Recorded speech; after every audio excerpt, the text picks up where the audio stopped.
ನಮಸ್ತೆ TV 20 news Kannada ವಾಹಿನಿಗೆ ಸ್ವಾಗತ. ಕೊಪ್ಪಳದ ಗವಿಮಠದ ಹೆಸರನ್ನ ಬಳಕೆ ಮಾಡುವುದು ಹಾಗೂ ಮತ್ತೊಬ್ಬ ಸ್ವಾಮೀಜಿ ಮಠಕ್ಕೆ ತಮ್ಮನ್ನ ಹೋಲಿಕೆ ಮಾಡದಂತೆ ಭಕ್ತರಲ್ಲಿ ಮನವಿ ಮಾಡಿದ ಕೊಪ್ಪಳ ಗವಿಮಠದ ಅಭಿನವ ಗವಿಶ್ರೀಗಳು ಭಾವುಕರಾಗಿ ಶ್ರೀಗಳು ವೇದಿಕೆಯಲ್ಲಿ ಕಣ್ಣೀರಾಗಿದ್ದಾರೆ. ಕೊಪ್ಪಳದ ರಾತ್ರಿ ಕಾರ್ಯಕ್ರಮದಲ್ಲಿ ಹಮ್ಮಿಕೊಂಡಿದ್ದ ಜಾತ್ರೋತ್ಸವ ಸಮಾರೋಪ ಸಮಾರಂಭದಲ್ಲಿ ಭಕ್ತರನ್ನ ಉದ್ದೇಶಿಸಿ ಮಾತನಾಡಿದರು. ಕೊಪ್ಪಳ ಗವಿಮಠ ಹಾಗೂ ಗವಿಸಿದ್ದೇಶ್ವರನ ಹೆಸರನ್ನ ನಮ್ಮ ಮಠದ ಆವರಣವನ್ನ ಬಿಟ್ಟು ಹೊರಗೆ ಎಲ್ಲೂ ಕೂಡ ಕೊಂಡೊಯ್ಯಬೇಡಿ. ಕೊಪ್ಪಳ ಜೊತೆಗೆ ರೈಲ್ವೆ ನಿಲ್ದಾಣಕ್ಕೆ ಗವಿಸಿದ್ದೇಶ್ವರ ರೈಲು ನಿಲ್ದಾಣವೆಂದು ಹೆಸರಿಡಲು ಅನೇಕರು ಮನವಿ ಮಾಡಿದ್ರು ಹಾಗೂ ಒತ್ತಾಯಿಸಿದ್ರು.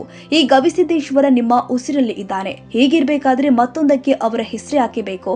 ಇವತ್ತು ನಿಲ್ದಾಣಕ್ಕೆ ಹೆಸರು ಇಡ್ತೀರಿ, ನಾಳೆ ಮತ್ತೊಂದಕ್ಕೆ ಅವರ ಹೆಸರಿಡುವುದಾಗಿ ಮತ್ತೊಬ್ಬರು ಹೇಳುವುದು ಬೇಡ ಅಂತ, ಒಬ್ಬರಿಂದ ಇನ್ನೊಬ್ಬರಿಗೆ ತೊಂದರೆ ಆಗೋದು ಬೇಡ ಅಂತ ವಿನಂತಿ ಮಾಡಿಕೊಂಡಿದ್ದಾರೆ.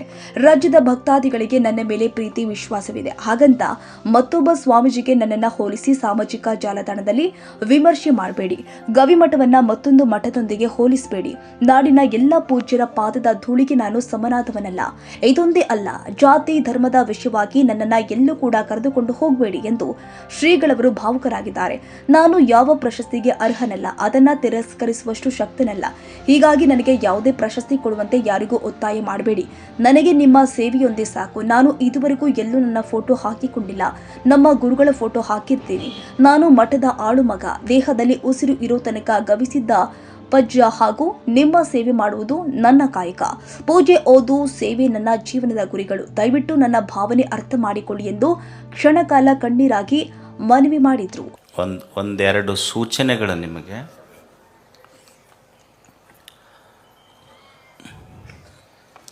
ಇದನ್ನು ವೇದಿಕೆಯಲ್ಲಿ ಹೇಳಬೇಕು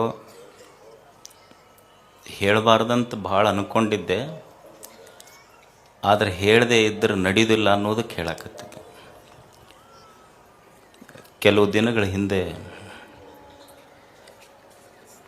ಗವಿಸಿದ್ದೇಶ್ವರನ ಹೆಸರನ್ನು ರೈಲ್ವೆ ಸ್ಟೇಷನ್ಗೆ ಇಡಬೇಕು ಅಂತ ಅದೇನು ನೀವೇನು ಪೋಸ್ಟ್ ಮಾಡೋದು, ಆ ಸಂಘಟನೆ ಕೊಡೋದು, ಈ ಸಂಘಟನೆ ಕೊಡೋದು.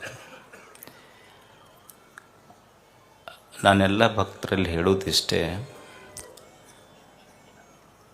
ಗವಿಸಿದ್ದಪ್ಪಜ್ಜನ ಮಠವನ್ನು ನಮ್ಮ ಆವರಣ ಬಿಟ್ಟು ಒಟ್ಟ ಬೈಲಿ ಕರ್ಕೊಂಡು ಹೋಗ್ಬೇಡ್ರಿ. ನಮಗಿದೆ ನಿಮ್ಮೆಲ್ಲಲ್ಲಿ ಕೇಳ್ಕೊಳ್ಳೋದು. ನಾನು ಎಷ್ಟಕ್ಕೆ ಸೀಮಿತ ಅದೇನು. ಇವತ್ತು ರೈಲ್ವೆ ಸ್ಟೇಷನಿಗೆ ಅಂತೀರಿ, ನಾಳೆ ವಿಶ್ವವಿದ್ಯಾಲಯಕ್ಕೆ ಅಂತೀರಿ, ಏರ್ಪೋರ್ಟಿಗೆ ಅಂತೀರಿ, ಏನು ಗುದ್ದಾಡ್ಕೊಂತ ಹೋಗೋದಿರ್ತೈತೆ ಅವ್ರ ಜೊತೆಗೆ. ಏಸು ಮಂದಿ ಸ್ಟ್ರೈಕ್ ಮಾಡೋರು ಅಲ್ಲೇ ಕುಂತಾರ. ನಿಮಗೊಂದ ಹೇಳ್ತೀನಿ ನಾನು, ಗವಿಸಿದ್ದಪ್ಪಜ್ಜ ನಿಮ್ಮೆಲ್ಲರ ಉಸಿರಿನಲ್ಲಿರುವಾಗ ಮತ್ತೊಂದಕ್ಕೆ ಅವನ ಹೆಸರು ಯಾಕಂತ. ಎಂದೂ ಇದು ಕೊನೆ. ಇನ್ಮೇಲೆ ನಾ ಯಾವ ಭಕ್ತರಿಗೆ ಈ ವಿಷಯದಲ್ಲಿ ಹೇಳೋದಿಲ್ಲ. ಎಂದೂ ಗವಿಸಿದ್ದಪ್ಪಜ್ಜನ ನಿಮ್ಮ ಭಕ್ತಿ ನನಗೆ ಗೊತ್ತೈತಿ. ಅದಕ್ಕೆ ಹೆಸರಿಡಬೇಕು, ಇದಕ್ಕೆ ಹೆಸರಿಡಬೇಕು, ಆ ಪೋಸ್ಟ್ ಮಾಡಬೇಕು, ಈ ಪೋಸ್ಟ್ ಮಾಡಬೇಕು. ನೀವು ಪೋಸ್ಟ್ ಮಾಡೋದಿಲ್ಲ, ನಮ್ಮನ್ನು ಪೋಸ್ಟ್ ಮಾಡ್ತಿರೋದ್ರಾಗಷ್ಟೆ. ಸೊ ಅದನ್ನು ಮಾಡಬೇಡ್ರಿ. ಎರಡನೇದ್ದು, ನನ್ನ ಮೇಲೆ ನಿಮಗೆ ಭಾಳ ಅಭಿಮಾನ ಇರ್ಬೋದು, ಪ್ರೀತಿ ಇರ್ಬೋದು. ಗವಿಮಠವನ್ನು ಇನ್ನೊಂದು ಮಠದ ಜೊತೆ ಹೋಲಿಸೋದು, ಗವಿಮಠದ ಸ್ವಾಮಿಗಳನ್ನು ಇನ್ನೊಂದು ಮಠದ ಸ್ವಾಮಿಗಳ ಜೊತೆ ಹೋಲಿಸೋದು, ಕಂಪ್ಯಾರಿಸನ್ ಮಾಡೋದು, ಅದಕ್ಕೊಂದು ಪೋಸ್ಟ್ ಹಾಕೋದು, ದಯವಿಟ್ಟು ಇದನ್ನೆಲ್ಲ ಮಾಡಬೇಡಿ. ನಾನು ತಿಳ್ಕೊಂಡಿದ್ದಿಷ್ಟೇ, ಇಡೀ ನಾಡಿನ ಎಲ್ಲ ಪೂಜ್ಯರ ಪಾದದ ಧೂಳಾಗಿ ನಾವು ಬದುಕಬೇಕಷ್ಟೆ. ಯಾರ ಜೊತೆಗೂ ಹೋಲಿಸ್ಬೇಡ್ರಿ. ಎರಡು. ಮೂರನೇದ್ದೇನೆಂದ್ರೆ, ನೀವು ಸುಮ್ಮನೆ ಕುಂದ್ರೆ ಮಂದೆಲ್ಲ ಅಜ್ಜವ್ರಿಗೆ ಆ ಪ್ರಶಸ್ತಿಗೆ ಹೆಸರು ಕೊಡ್ರಿ, ಈ ಪ್ರಶಸ್ತಿ ಕೊಡ್ರಿ ಅಂತ ಪೋಸ್ಟ್ ಮಾಡೋಕ್ಕೆ ಶುರು ಮಾಡ್ತೀರಿ.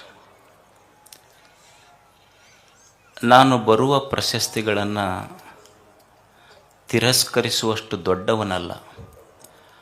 ಅದನ್ನು ಸ್ವೀಕರಿಸುವ ಅರ್ಹತೆ ನನಗಿಲ್ಲ ಅನ್ನುವಂಥ ವಿನಯವಂತ ನಾನಷ್ಟೇ. ವಿನಮ್ರತೆ ನನ್ನಲ್ಲಿದೆ. ಆ ಅರ್ಹತೆ ಬೇಕು, ಅದು ನನ್ನಲ್ಲಿಲ್ಲ. ಅದಕ್ಕಾಗಿ ನನಗೂ ದೊಡ್ಡ ಪ್ರಶಸ್ತಿ ಅಂದ್ರೆ, ನೀವೆಲ್ಲ ಪ್ರೀತಿಯಿಂದ ನಮ್ಮ ಅಜ್ಜರಂತ ನಿಮ್ಮ ಎದೆಗೆ ಜಾಗ ಕೊಟ್ಟಿರಲ್ಲ, ಅದು ಭಾಳ ದಯವಿಟ್ಟು ಇನ್ನು ಮುಂದೆ ಈ ಮೂರು ಯಾರೂ ಮಾಡಬೇಡ. ನಮಸ್ಕಾರ ತಮಗೆಲ್ಲ.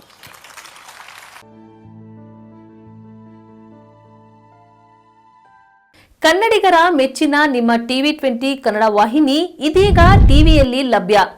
ಕರ್ನಾಟಕ ಮತ್ತು ದೇಶ ವಿದೇಶದ 360 ಡಿಗ್ರಿ ಸುದ್ದಿ ವಿವರವನ್ನ ಪಡೆಯುವುದಕ್ಕೆ TV20 ವಾಹಿನಿಯನ್ನು ಲೈಕ್ ಮಾಡಿ, ವಿಡಿಯೋಗಳನ್ನು ಶೇರ್ ಮಾಡಿ, ಕಮೆಂಟ್ ಮಾಡಿ, ಸಬ್ಸ್ಕ್ರೈಬ್ ಮಾಡಿ. HCN ಕೇಬಲ್ 842 ನಂಬರ್ನಲ್ಲಿ ಹುಕ್ಕೇರಿ ತಾಲೂಕು ಹಾಗೂ ಸಂಕೇಶ್ವರದ ಸುತ್ತಮುತ್ತಲಿನ ಹಳ್ಳಿಗಳಲ್ಲಿ ಲಭ್ಯ. PCN ಕೇಬಲ್ 129 ನಂಬರ್ನಲ್ಲಿ ಹಾರುಗೆರೆ ಸುತ್ತಮುತ್ತಲಿನ ಹಳ್ಳಿಗಳಲ್ಲಿ ಲಭ್ಯ.